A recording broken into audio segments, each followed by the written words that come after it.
Assalamualaikum warahmatullahi wabarakatuh. Selamat pagi, anak-anakku.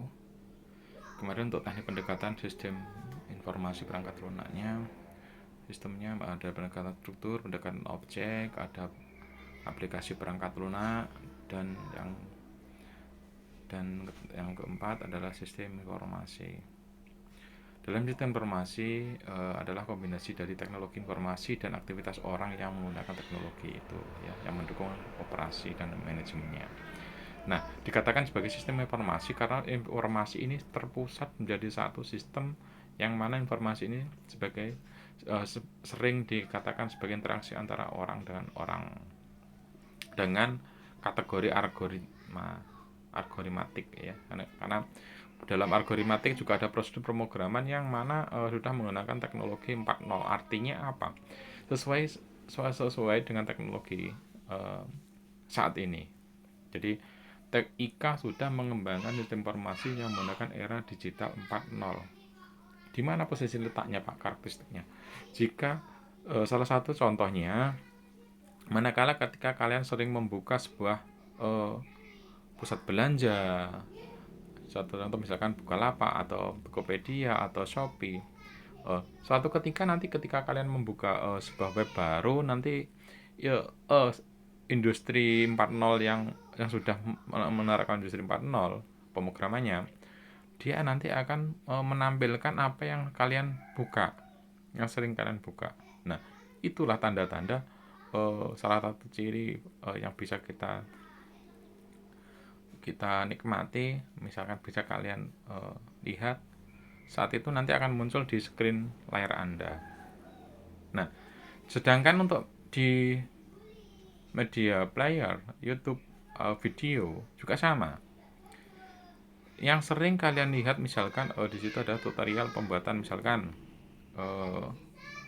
pakai jilbab untuk yang cewek, yang cowok misalkan otomotif atau perkembangan teknologi atau perkembangan iPhone, yang mana yang sering kalian buka nanti akan terlihat di situ bukan rekodnya, namun yang sesuai, yang relevansi dengan yang kalian buka nanti akan nampil.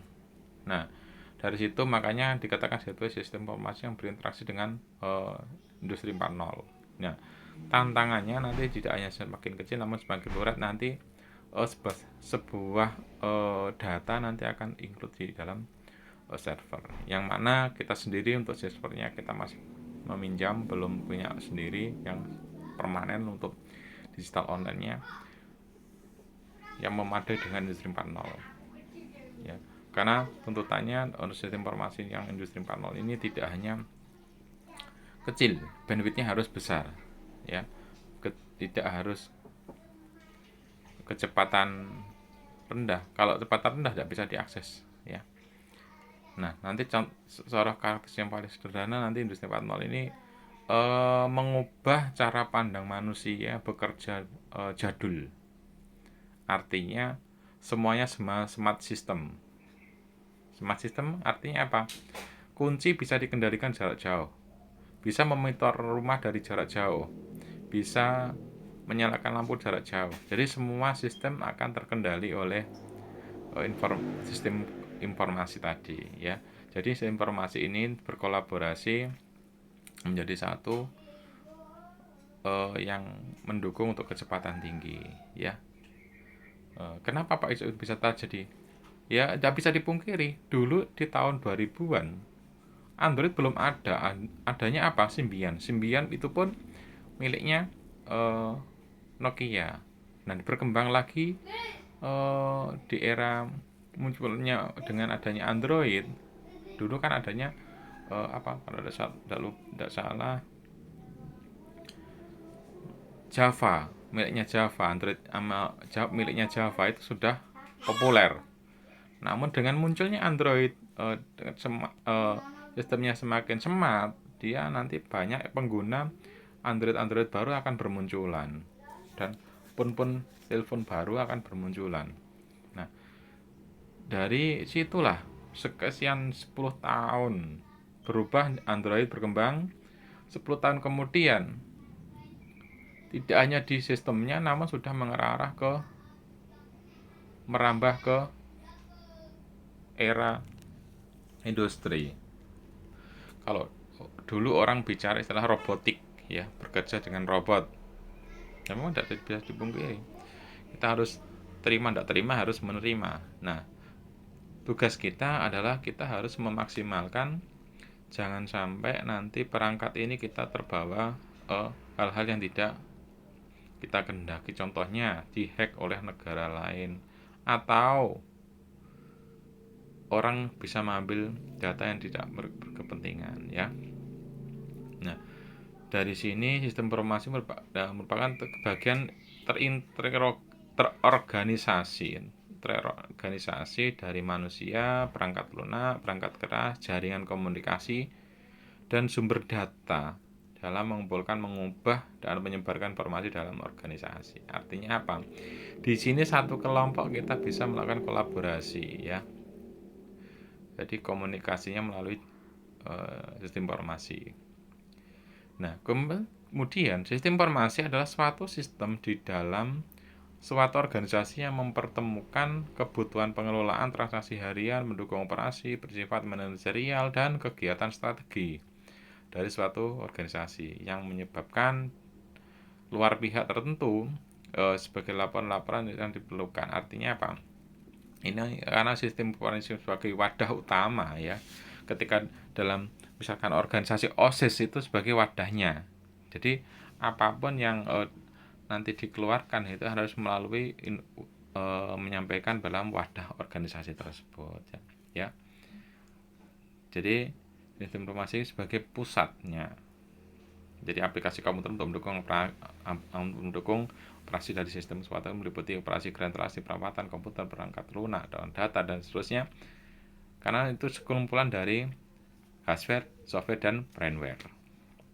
Software oke, hardware oke, firmware tidak ada, ya, artinya sama saja. Jadi ketiga bagian ini dibutuhkan secara bersamaan untuk mendukung 4.0. Tanpa tersebut tidak akan bisa terurai. Jadi hardware-nya bagus, software-nya bagus, karena yang buat software juga manusia, firmware-nya pengguna dan orang-orangnya harus dituntut juga harus bisa mampu mengikuti perkembangan tersebut, ya. Nah, dari sini kemungkinan kita dituntut harus apa? Disiplin, harus, kalau disiplin sudah berarti harus tanggung jawab sudah, kita harus juga apa? Terorganisir, jadi harus terstruktur sesuai jadwal, ya.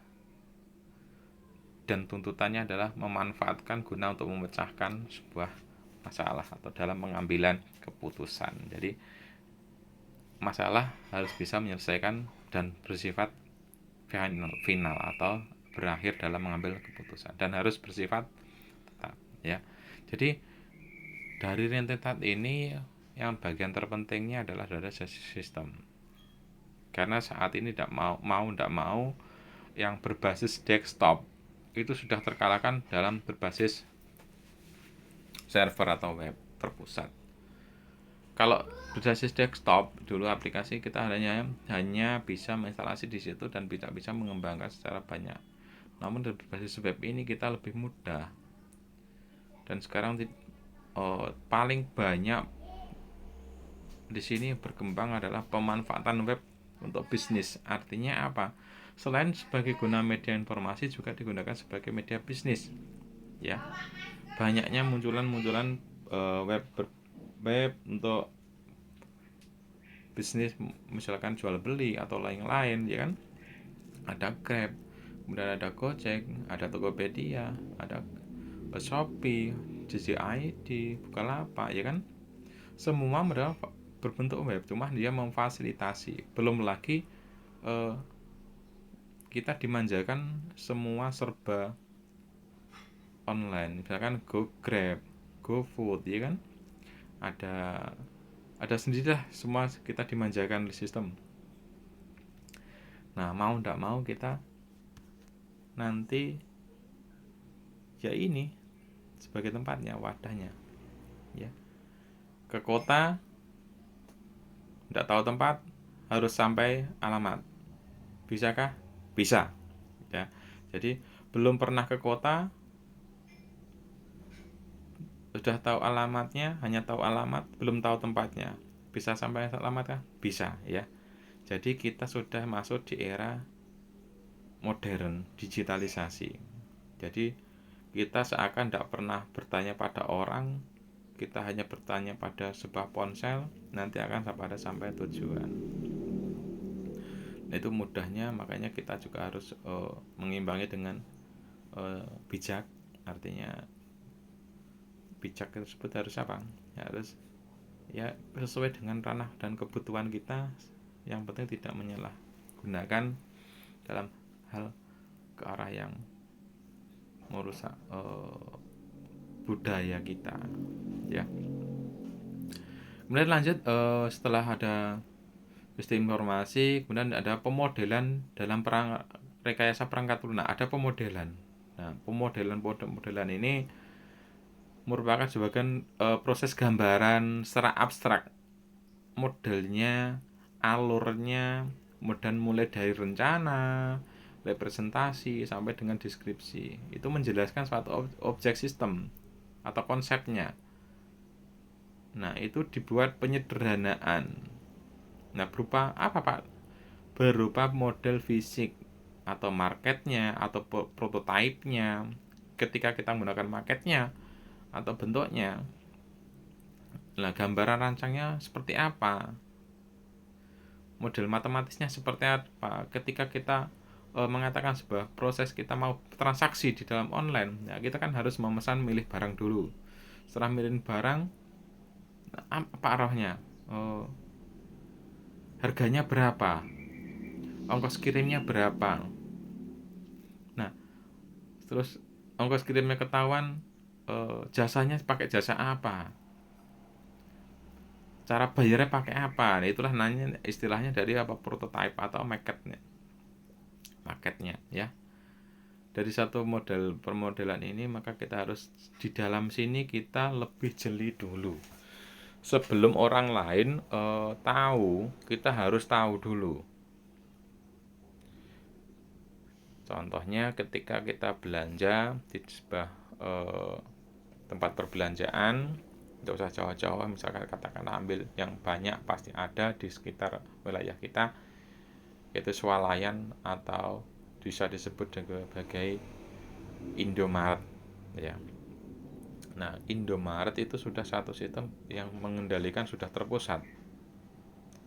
Dia yang mengendalikan sudah terpusat, dan segala sesuatu sudah dipercayakan di situ. Namun nanti untuk model pembayaran penggajian itu mengikuti tempat tersebut ya. Jadi, nah besar kemungkinan berarti tempat-tempat kota hasil yang mereka peroleh juga berbeda, tidak sama. Sama-sama bekerja di Indomaret, gajinya tidak sama ya. Kita harus melihat juga tempat dia berada.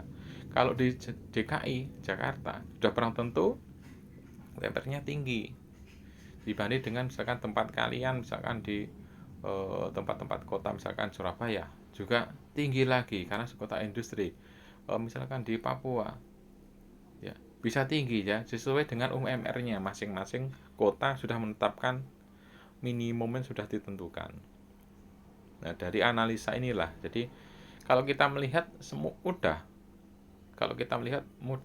namun di dalamnya kemudahan itu kita harus lebih dulu jeli untuk mendirikan sebuah tempat pembukaan tempat baru. Kita harus melakukan uji dulu, tidak langsung mendirikan bangunan, tidak langsung gitu. Jadi harus melalui uji dulu. Seberapa banyak kendaraan roda 2 yang lewat di sini dalam setiap menit? Yang pertama. Dan yang kedua, seberapa banyak roda 4 yang melewati untuk lalu lintasnya di sini? Ya, ujinya tidak serta-merta mudah langsung kita dirikan ya. Dia harus melalui uji dulu. Seberapa banyak orang masuk ke pusat perbelanjaan. Jadi sebelum kita mau melakukan membangun tempat, di situ sudah ada rancangan dulu, ada persiapan sebelum orang lain tahu ya. Nah, kemudian sewanya baru ketika sudah melakukan uji survei, di lapangan barulah kita menentukan letak strategisnya. Oh, berarti sini banyak kendaraan yang lewat, banyak orang masuk pembelanjaan. Barulah kita mencari tempat yang strategis, yang mudah dijangkau oleh banyak orang dan berada di tempat tengah-tengah. Nah, berarti apa? Pengambilan keputusan di situ dari berbagai aspek kita mengingat dan menimbang ada satu keputusan, ya. Barulah nanti di situ kita menentukan rancangan prototipe-nya, kita model apa, ya. Nah, untuk pengambilan rekayasa perangkat lunak itu sebagai berikut. Terdapat apa saja, Pak? Ya, ada pemodelan proses, ada pemodelan analisis and design, ada pemodelan data, ya, ada pemodelan fungsi dan aliran informasi, ada pemodelan UML. Nah, mari kita lihat dulu untuk pemodelan proses. Untuk pemodelan proses itu pengembangan sistem perangkat lunak, software developernya, orang yang pembuatnya, saya physical process itu kan dalam model ini dikembangkan dengan ranah terdiri dari tahapan-tahapan mulai dari spesifikasi kebutuhan itu tadi ya yang saya katakan, kemudian sampai dengan perawatan sistemnya. Waduh, berarti kita harus Pak. Iya. Jadi kita sudah mempertimbangkan, kita produksi, contoh sederhananya, kita produksi sebuah bohlam lampu LED. Kita sudah menawarkan 3 tahun atau 2000 jam. Berarti kan di situ sudah ada analisa.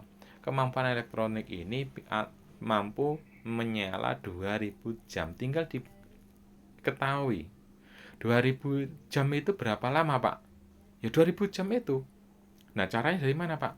Ya tinggal kalian dalam satu hari menyalakan berapa jam. Kalau dalam satu hari menyalakan hanya 1 jam, berarti nanti 2000 jam itu ya ketemunya dalam 1 tahun ada berapa jam. Nah, itulah. Jadi misalkan satu hari hanya 1 jam, berarti nanti dalam 1 tahun ada 360 jam. Nah, berarti kalau 2000 jam, hingga 2000 dibagi 360 jam, ketemunya berapa tahun ya? Itu dalam satu hari. Nah, kalau nanti dalam satu hari itu menyala lebih dari 1 jam, ya tinggal kita mengetahui dalam berapa lama ya. Nah, perawatannya bagaimana? Sudah mengalkulasi. Kalau saya memberikan garansi, misalkan 1 tahun garansi, karena 2000 jam itu kalau dihitung dalam satu kalkulasi tadi timbul perawatan. Kalau kita memberikan jaminan 1 tahun, kemudian ada hitungan perawatan, ada perawatan, memberikan layanan perawatan, misalkan ada garansi 1 tahun, kalau enggak kita harus melakukan perawatan. Bisa jadi kalau sudah kita memprediksi hal wajar, hal perawatan nanti tidak akan timbul. Namun kita sudah harus menganggarkan. Kenapa? Kalau kita tidak akan menganggarkan, nanti ketika ada yang melakukan klaim, kita akan rugi karena hal pengadaan penganggaran perawatan atau istilahnya situ perbaikan tidak akan teranggarkan. Makanya kita diwajibkan untuk melakukan menganggarkan perawatan. Nah, kemudian dari sini pemodelan analisis desain. Nah, di ruang lingkup ini karena pemodelan itu melakukan analisisnya melalui apa? Kita dibikin yang tidak jelimet dan tidak ruwet, simple, sederhana, namun orang lain bisa melakukan. Kalau dibikin rumit desainnya, orang lain nanti akan kesusahan untuk mencari ujung-ujungnya nanti apa? Sistemnya rumit, nggak usah pakai itu ya. Jadi kita harus dibuat mudah, ramah, dan bersahabat. Artinya apa? Orang lain mudah untuk mengoperasikannya.